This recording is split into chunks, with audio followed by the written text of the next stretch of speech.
ஸ்ரீமதே ராமானுஜாய நமக. தினம் ஒரு திவ்ய பிரபந்தம் தொடரிலே இன்றைக்கு 2041வது பகுதி.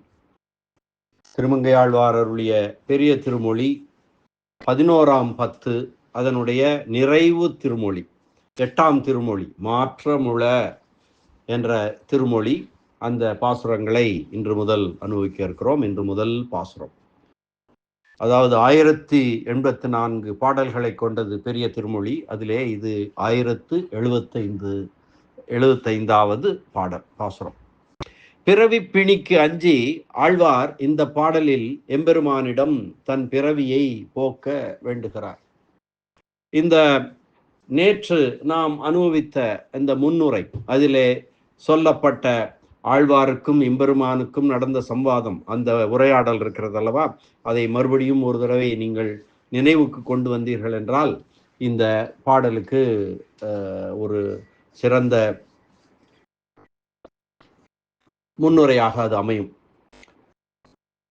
பிறவி பிணிக்கு அஞ்சி, சம்சாரத்தில் இருக்கும்போது, சம்சாரத்தில் இருப்பதனாலே வரக்கூடிய துன்பங்களுக்கு அஞ்சி, சம்சாரத்தில் இந்த உடலோடு இருக்கும்போது தானே எல்லாம் நம்மை மற்றவையெல்லாம் நம்மளை தீமனம் கொடுக்கிறது. நமக்கு இந்த உடலை நீத்து விட்டால் அது இல்லை அல்லவா என்று எண்ணி எம்பெருமானிடம் இந்த உடலை நீத்து என்னை ஏற்றுக்கொள் என்று வேண்டுகிறார் திருமங்கை ஆழ்வார். அதைத்தான் இந்த பிறவியை போக்க வேண்டுகிறார். இந்த பாடல் பார்க்கலாம்.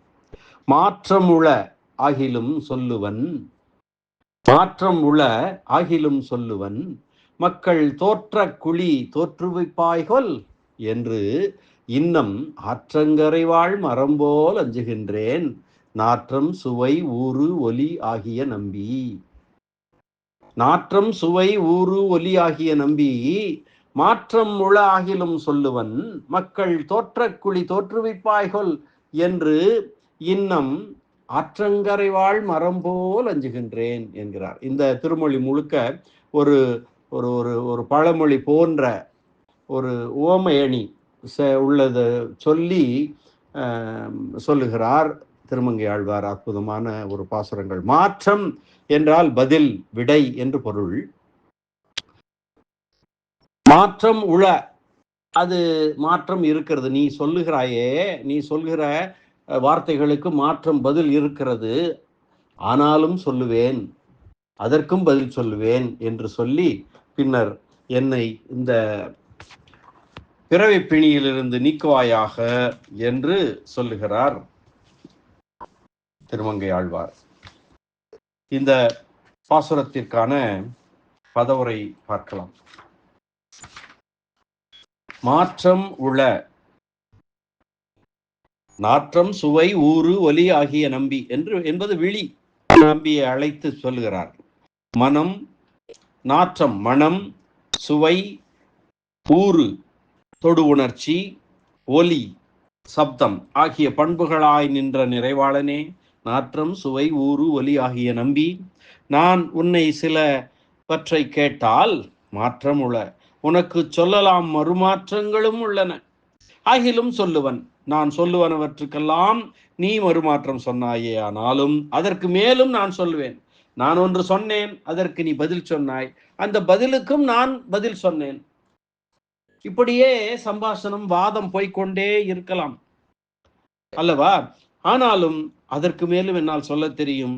ஆனால் மக்கள் தோற்றக்குழி இன்னும் தோற்றுவிப்பாய்கொல் என்று, கருக்குழியில் இன்னும் பிறப்பித்து என்னை இந்த உலகில் உழலச் செய்வாயோ என்று மீண்டும் மீண்டும் என்னை இந்த பிறவி விட்டால் அடுத்த பிறவி, அடுத்த பிறவி விட்டால் அடுத்த பிறவி என்று என்னை மீண்டும் மீண்டும் கருக்குழிக்குள் என்னை தள்ளுவாயோ, உலகிலே உழலச் செய்வாயோ, இந்த சம்சாரத்தில் ஏகப்பட்டு நான் உழல வேண்டுமோ என்று அஞ்சுகிறேன். எதை போல தெரியுமா? ஆற்றங்கரை வாழ் மரம் போல் அஞ்சுகின்றேன். ஆற்றங்கரையிலே ஆறு, பெரிய ஆறு இருக்கிறது, கங்கை ஆறு இருக்கிறது, காவிரி ஆறு இருக்கிறது. காவிரி ஆற்றின் கரையிலே இருக்கக்கூடிய ஒரு மரம், அதிலே வளரும் மரம், அதற்கு என்ன பயம் இருக்கும்? தண்ணீர் அதிகமாக வரும்போது அந்த வேரெல்லாம் அரித்து எப்போது வேண்டுமானாலும் விழுந்து விடலாம் என்கின்ற பயம் இருக்கும். எப்போது எனக்கு ஆபத்து வருமோ என்று எண்ணக்கூடிய அந்த ஆற்றங்கரை வாழ் மரம், அதுபோல அஞ்சுகின்றேன். ஏனென்றால் அந்த மரத்திற்கு ஏதாவது வேறு இதற்கு பிராயசித்தம் பண்றதுக்கு வழி இருக்கிறதா? அஞ்சிக் கொண்டே இருக்க வேண்டியதான். அது அங்கிருந்து எழும்பி அந்த வேரோடு பிடுங்கி கொண்டு போய் தானே பிடுங்கி கொண்டு வேற எங்கேயாவது நடுமா? இருந்து கொள்ளுமா? இருக்க முடியாது அல்லவா? நமக்கு அந்த ஆப்பர்ச்சுனிட்டி, அந்த வாய்ப்பு இருக்கிறது. அது அதற்கு இல்லை. அதனாலே அது அஞ்சிக் கொண்டே இருக்கும். அதுபோலவே நானும் அஞ்சுகின்றேன். எனக்கும் உன்னை விட்டால் வேறொன்றும் கதி இல்லை. என்னை கருக்குழிக்குள் தள்ளாதே. மீண்டும் மீண்டும் அந்த கருக்குழிக்குள் தோற்றக்குழிக்குள் தோற்றுவிக்காதே என்று சொல்வதாக அமைந்திருக்கிறது இந்த பாடல். இதனுடைய தெளிந்த கருத்து பார்க்கலாம். தோற்றக்குழி என்றால் தோற்றம் கூட்டல் குழி, கர்ப்பஸ்தானம், அதுதான் தோற்றக்குழி, கருக்குழி என்று சொல்லலாம். மனம், சுவை, தொடு உணர்ச்சி, ஒலி என்னும் புலன்களுக்குரிய பெருமானே, நீ அடியேனை ஆட்கொண்டருளவில்லை என்று நான் உன்மேல் குறை கூறும் சொற்களுக்கெல்லாம் மாற்றாக நீதானே என்னிடம் ஆட்பட்டு பிழைக்கவில்லை என்று என்மேல் குற்றமாக நீ சொல்லத்தக்க சொற்கள், பதில்கள் பல இருந்தாலும் அவை கிடக்கட்டும். அவை நிற்க நான் ஒன்று கூறுவேன்.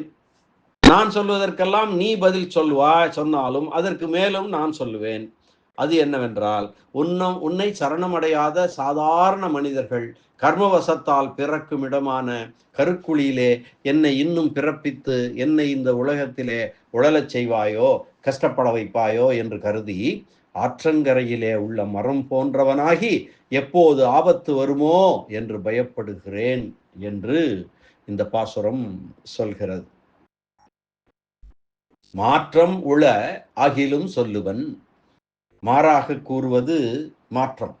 ஒரு கேள்வி வருகிறது, அதற்கு மாறாக பதிலாக எதிர்த்து சொல்லுவது மாற்றம் அல்லது பதில், அதாவது மறுவார்த்தை, எதிர்மொழி, பிரதி உத்தரம், என்ன வார்த்தை வேண்டுமானாலும் ஒரு பொருள் பன்மொழி. இது மாற்றமுள ஆகிலும் சொல்லுவன். என்னுடைய வாதங்களுக்கெல்லாம் நீ பிரதிவாதம் கூறும்படியான ஆற்றல் உடையவன் நீ என்பதை நான் அறிவேன். ஆனாலும் ஒன்று சொல்வேன் கேள் என்கிறார்.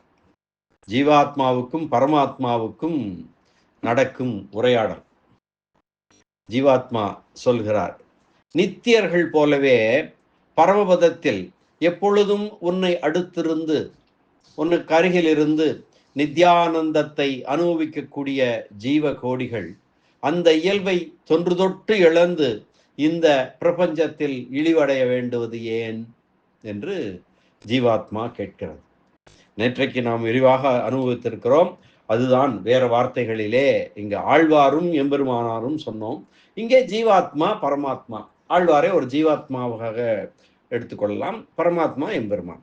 அதற்கு பரமாத்மா, அதாவது பரமபதத்திலே உன்னை அடுத்து இருக்கக்கூடிய உன் பக்கத்தில் இருக்கக்கூடிய நித்திய முத்திகர்கள் இருக்கிறார்கள் அல்லவா, அவர்கள் எப்போதும் நித்யானந்தத்தை அனுபவிக்கிறார்கள்.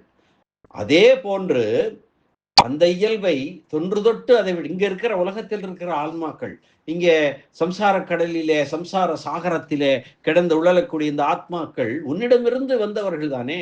அந்த சுகத்தை, அந்த நித்யானந்தத்தை இழந்து இந்த உலகத்திலே இழிவடைய வேண்டுமா? அது ஏன் என்று கேட்கிறது.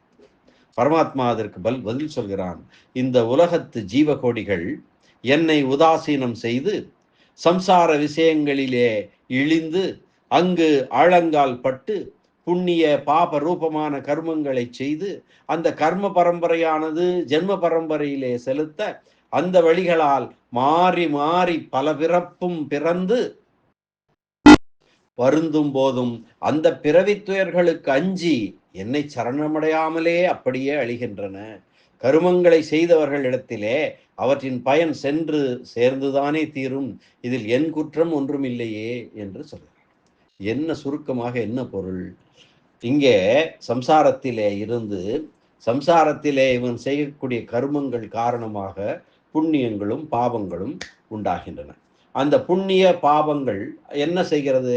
இவனை அதற்கான பலன், அந்த கர்ம பலன் இருக்கிறதோ அந்த பலனுக்கு ஏற்றபடி அவனை அடுத்த இறந்தவுடன் அவனை அடுத்த பிறவியிலே கொண்டு போய் தள்ளுகிறது.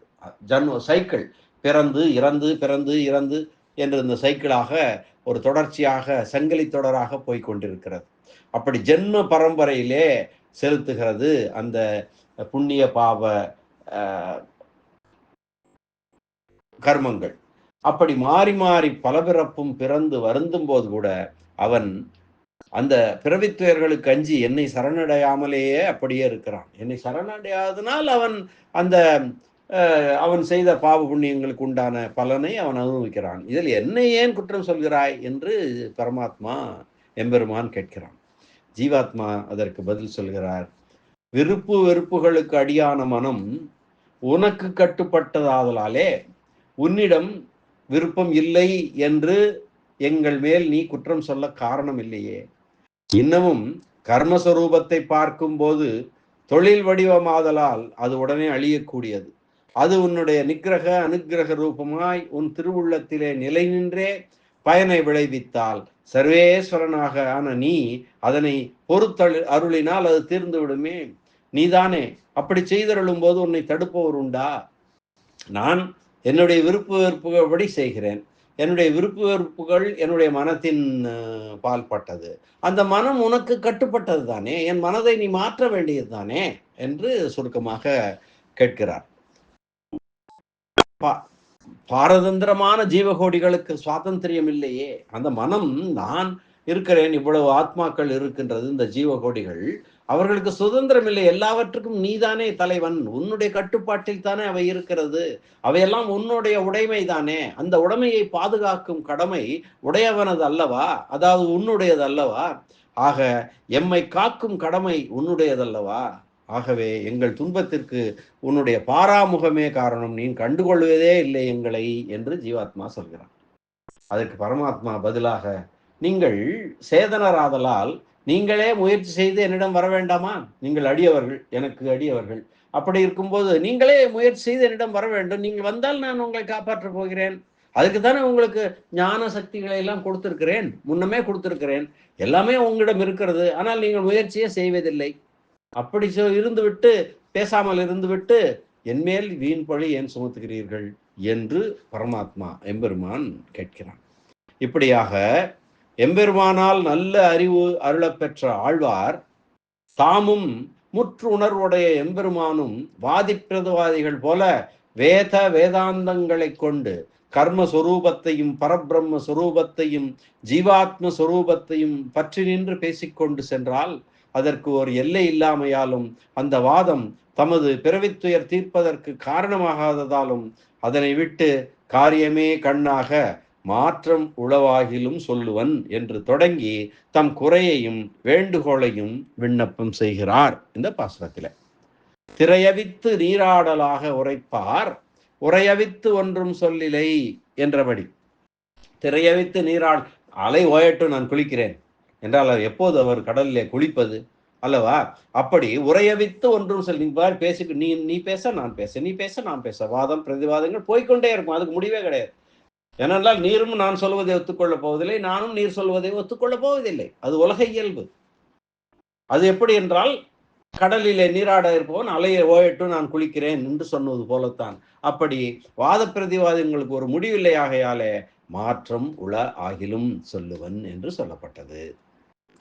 ஆற்றங்கரையிலே இருக்கக்கூடிய மரம் அந்த ஆற்றில் வெள்ளம் பெருகி தன் வேர்பகுதியை அரிக்கத் தொடங்கினால் அந்த அபாயத்தை தவிர்த்து கொள்ளவோ, அந்த தீங்குக்கு இடமின்றி விலகி நிற்கவோ, அந்த துயரை தீர்ப்பதற்கு பிறரை துணையாக கூப்பிடவோ முடியாமல் முறிந்து விழுந்து அழிவுக்கு உள்ளாகும்.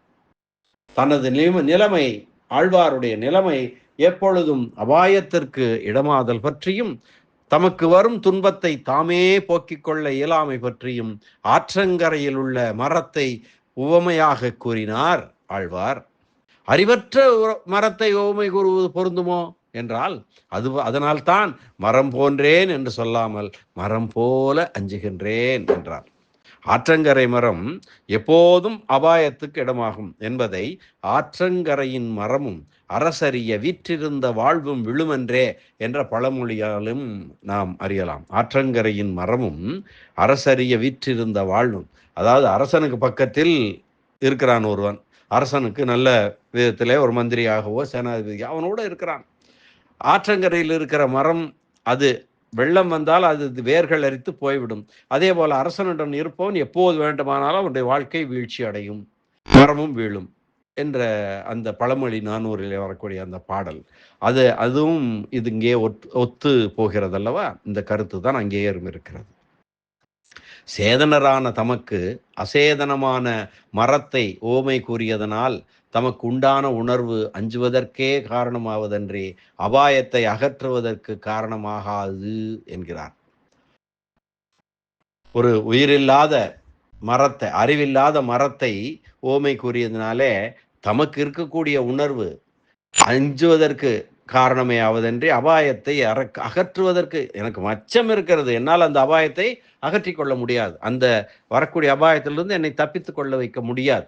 ஆகவே மரத்தின் நிலையை காட்டிலும் தனது நிலைமைக்குள்ள தாழ்வை புலப்படுத்தினார். இதனால் தான் மரம் போன்றேன் என்று சொல்லாமல் மரம் போல் அஞ்சுகின்றேன் என்றார். மரத்துக்கு அபாயம் இருந்தாலும் அச்சமில்லை, அது அச்சப்பட போகிறதா? விழுந்தால் விழப்போகிறது. அது ஏனென்றால் அதற்கு அறிவில்லை, அது அசேதனமானதான். தமக்கோ அபாயத்தோடு அச்சமும் உண்டு, சைதன்யம் உள்ளமையால். நமக்கு அறிவு இருக்கிறது, நமக்கு உணர்வு இருக்கிறது. அது இருக்கிறதுனால அந்த அபாயம் பார்க்கும்போது அதனால் அச்சமும் வருகிறது, அச்சமும் உண்டு என்ற வேறுபாட்டினை இங்கே உணரலாம். எம்பெருமானுடைய நியமனத்தால் அவதரித்து அவனுடைய திருவருளால் தத்துவ ஞானம் உதிக்க பெற்று சிந்தையாலும் சொல்லாலும் செய்கையினாலும் அவனுக்கே தொண்டு கொண்டிருக்கிற ஆழ்வார் இப்படி அஞ்ச வேண்டுவதில்லை. ஆயினும் எம்பெருமான் ஆதரிக்காவிட்டால் இங்கேயே கிடந்து வருந்தவும், இந்த சம்சார கடலிலே கிடந்து உழலவும், அவனை ஆதரித்தால் அங்கே போய் பரமபதம் போய் பேரின்பம் பெறுவார் அவர் என்ற நிலை இருக்கிறது. பொதுவாக உள்ள இந்த நிலைமை இந்த நில உலகத்து உடல் வாழ்க்கையின் தன்மையில் கருத்து ஊன்றியதாலும் நமக்குண்டான ஞானம் விரைவில் வீடு வேறு பெறும்படி தூண்டுதலாலும் நஞ்சில்லாத நீர் பாம்பு என்ற மாத்திரத்தில் அச்சம் தருவது போல கர்ம காரியம் அல்லாத தனது பிறப்பு என்ற மாத்திரத்தில் அச்சம் தருதலால்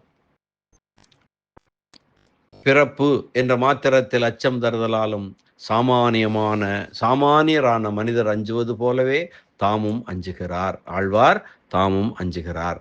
அஞ்சுவது அஞ்சாமை பேதமை, அஞ்சுவது அஞ்சல் அறிவார் தொழில் என்று திருக்குறளிலே திருவள்ளுவ நாயனார் இங்கே சொல்லியிருப்பதை இங்கே நினைவுபடுத்திக் கொள்ளலாம். நாற்றம், சுவை, கூறு, ஒலி ஆகிய நம்பி சப்தாதி விஷயங்கள் எல்லாம் எம்பெருமானுக்கே ஆட்பட்டதாயிருத்தலால் அந்த ஒற்றுமையினயம் பற்றியதாகும் இந்த விழி. அப்படி உள்ளவனான நீ புலன்வழி சென்றேன் என்று என்மேல் குறை சொல்ல காரணமில்லை என்பது உட்பொருளாகும். நீதான் எல்லாமாக இருக்கிறாய், நீதான் என் மனத்திலும் இருக்கிறாய், என் மனம் உனக்கு கட்டுப்பட்டது. அப்படி இருக்கும்போது நான் புலன்வழி சென்றேன் என்று என்மேல் எப்படி குறை சொல்லலாம் என்று கேட்பதாக. எனவே அச்சத்துக்கு காரணமும் நீதான், பரிகாரமும் நீயே. எனக்கு அச்சத்துக்கு இந்த சம்சாரத்திலேயே உழண்டு கொண்டிருப்பேனோ என்று அச்சப்படுகிறேன், அதற்கு காரணமும் நீ. அதிலிருந்து நான் விடுபட்டு உன்னை அடைவதற்கு பரிகாரம் அதுவும் நீயே தான் என்கிறார். உன்னிடத்திலிருந்தும் என்னை அகற்றுகைக்கு காரணமான சப்தாதி விஷயங்களுக்கெல்லாம் நீயே நியாமகன், நீயே தலைவன் என்கிறார். இனி இந்த பாசுரத்திற்கான வியாக்கியான சக்கரவர்த்தி பெரியவாச்சான் பிள்ளையினுடைய உரை பார்க்கலாம். மாற்றம் உள இந்த ஆன்மா கௌஸ்துவமணி போல குறைவற்றதாய் உன்னாலே எப்போதும் அணியப்படுவதொன்றாயிருக்க அதனை எல்லையற்ற காலமாய் உலகிலே உலாவும்படி விட்டு வைத்து விட்டாயே என்று எம்பெருமானாகிய உன்னிடம் சொன்னால் அதற்கு நீ சொல்லக்கூடிய விடை மாற்றங்களும் உள்ளன. மாற்றம் உள நீ சொல்லக்கூடிய விடைகள் பொருளுடையன அல்ல. நம் சம்பந்தத்திலே ஏதேனும் ஒரு குறை இருந்தால் தானே ஒரு பதில் சொல்லிவிட்டு செல்லக்கூடும். உன்னோடு உண்டான உடல் தொடர்பு பொய்யோ வஞ்சனையோ அல்ல. உன் கண் பார்வை எல்லைக்குள் வாழ்கின்ற இந்த ஆன்மாவை இல்லை என்பதற்கு ஒப்பாக செய்ய முடியுமோ? அதற்கு நீ என்ன பதில் சொல்ல போகிறாய்? நீ அறிவுடையவன். ஆதலால் பேறு பெறுவதற்கு ஏற்ப நீயே இறைவனாகிய என்னை பின்பற்றி வர வேண்டாமா என்று எம்பெருமான் என்னிடம் கூறலாம். எம்பெருமான் நம்மிடம் நீ அறிவுடையவன், ஆதலால் பேறு பெறுவதற்கு ஏற்ப நீயே இறைவனாகிய என்னை பின்பற்றி வர வேண்டாமா என்று என்னிடம் கேட்கலாம். நாம் ஓர் அடியவன் கிட்டமாட்டானா என்று தேடி சுழன்று திரியும் போது எம்பெருமான் பரம்பொருளாகிய நாம் ஒரு அடியவன் நம்மிடம் வந்து சேரமாட்டானா என்று தேடி சுழன்று திரிந்து கொண்டிருப்பது உமக்கு தெரியும். அப்படி திரியும் போது ஆழ்வாராகிய நீரே அல்லவா இப்படி துன்பத்தை உண்டாக்கி கொண்டீர் என்று சொல்லலாம். எமக்கு அடிமையாகும்படியாக இசைந்த இன்று எம்மை நோக்கி வருவதற்கு ஏற்றவாறன்றோ முன்னமே நாம் உமக்கு ஆற்றலையும் ஈடுபாட்டையும் ஞான வைராகியங்களையும் கொடுத்திருக்கிறோம் என்றும் சொல்லலாம்.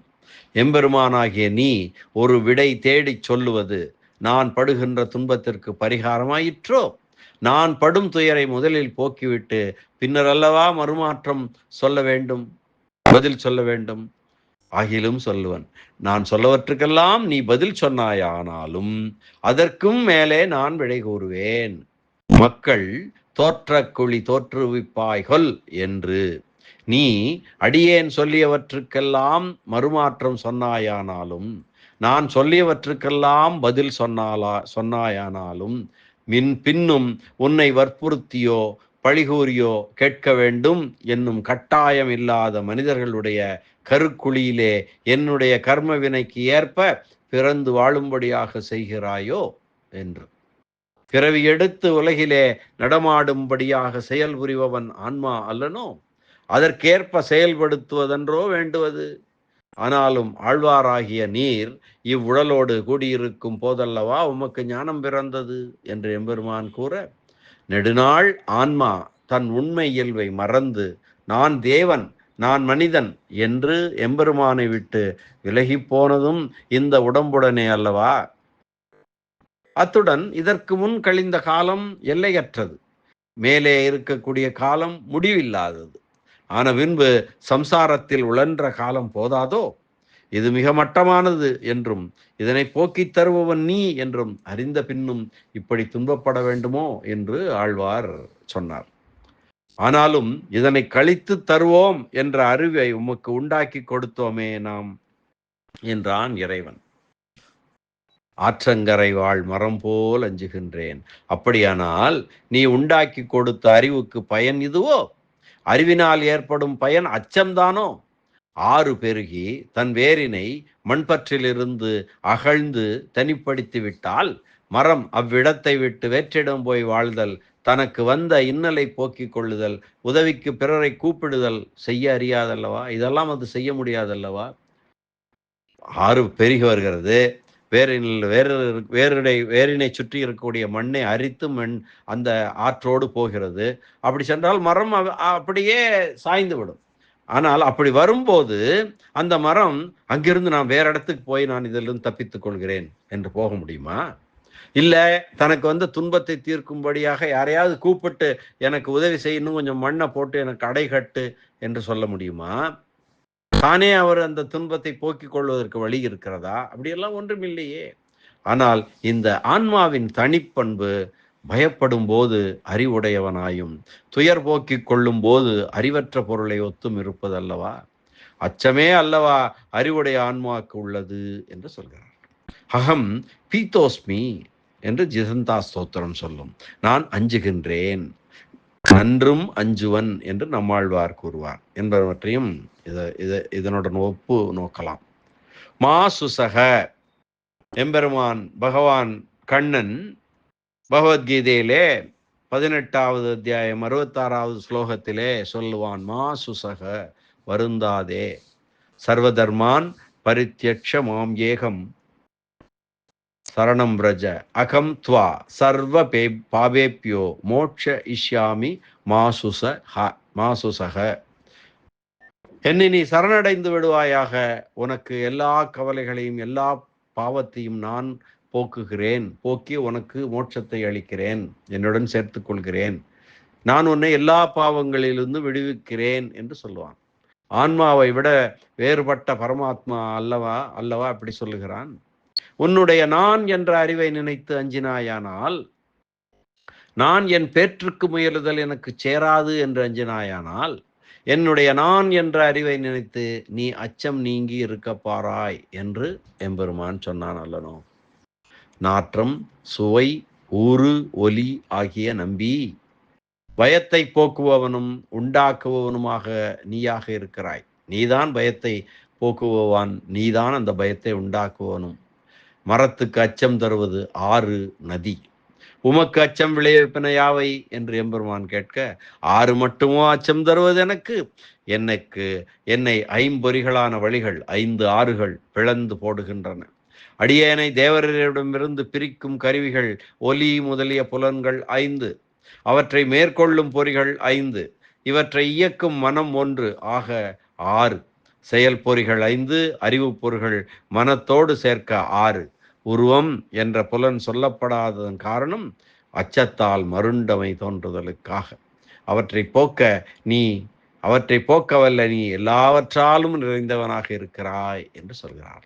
மம மாயா துரத்யயா மாமேவ ஏ பிரபந்தியந்தே, மம மாயா துரத்யயா மாமேவய பிரபந்தியந்தே. இதுவும் கீதையில 7வது அத்தியாயம் 41வது ஸ்லோகத்திலே வருகிறது. என்னுடைய மாயையை கடத்தல் இயலாது, என்னையே யார் புகழ் புகுகிறார்களோ என்று சொல்கிறது. மம மாயா, என்னுடைய மாயையை கடத்தல் இயலாது, என்னையே யார் புகழ் புகுகிறார்களோ அவர்களுக்கு. நான் பிணித்த பிணைப்பை ஒருவராலும் அவிழ்த்து விடுதல் இயலாது. என் திருவடிகளையே பற்றி நின்று அதனை அவிழ்க்க முற்பட்டால் அவிழ்க்கலாம் என்று கூறினாயல்லையோ என்று பிள்ளை திருநறையோர் வார்த்தையை இங்கே நினைக்கலாம். அற்புதமான ஒரு பாசுரம், ஆழமான கருத்துக்கள் கொண்டது. இதனை மீண்டும் மீண்டும் படித்து புரிந்து கொண்டு மனதிலே இருத்தி கொள்ளலாம். அதாவது எல்லாவற்றுக்கும் நீதான் காரணம் எம்பெருமான். அவன் என்ன சொல்கிறான்?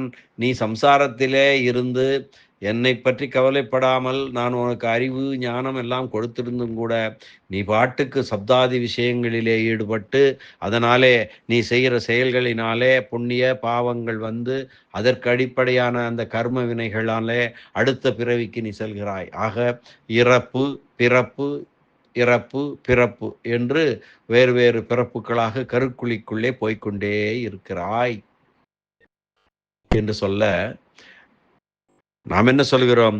நீ தானே எனக்கு தலைவன், என்னுடைய மனம்க்கு தானே காரணம் அந்த மாதிரி சப்தாதி விஷயங்களிலே போவதற்கு. ஏன் என் மனதை நீ கட்டுப்படுத்தி அவற்றை செல்லாவிடாமல் செய்யக்கூடாது என்று அவனிடம் கேட்கிறோம்.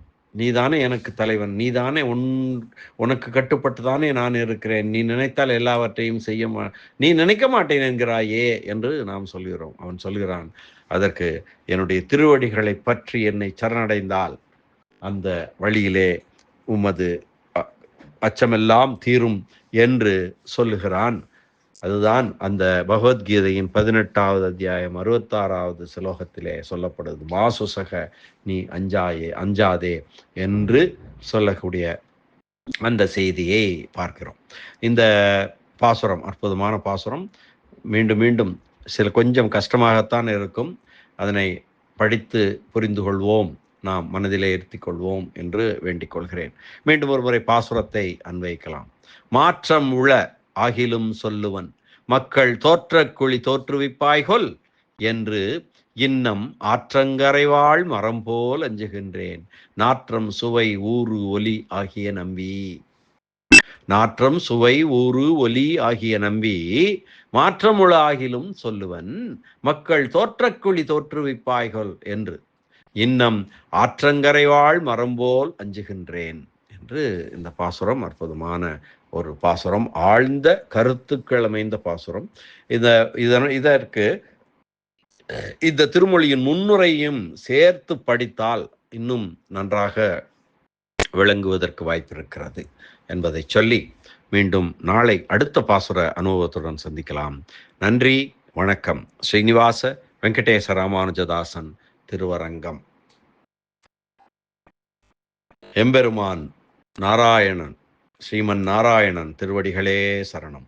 அரட்டமுக்கி அடியார் செய்யும் கலிகன்றி கலியன் பரகாலன் மங்கைவேந்தன் ஆலிநாடன் திருமங்கையாழ்வார் திருவடிகளே சரணம். ராமாயண பெருக்கர் வியாக்கியான சக்கரவர்த்தி பரமகாருணிகர் உரைப்பெருமன்னர் பெரியவாச்சான் பிள்ளை திருவடிகளே சரணம். ஆழ்வார் எம்பெருமானார் ஜீயர் திருவடிகளே சரணம்.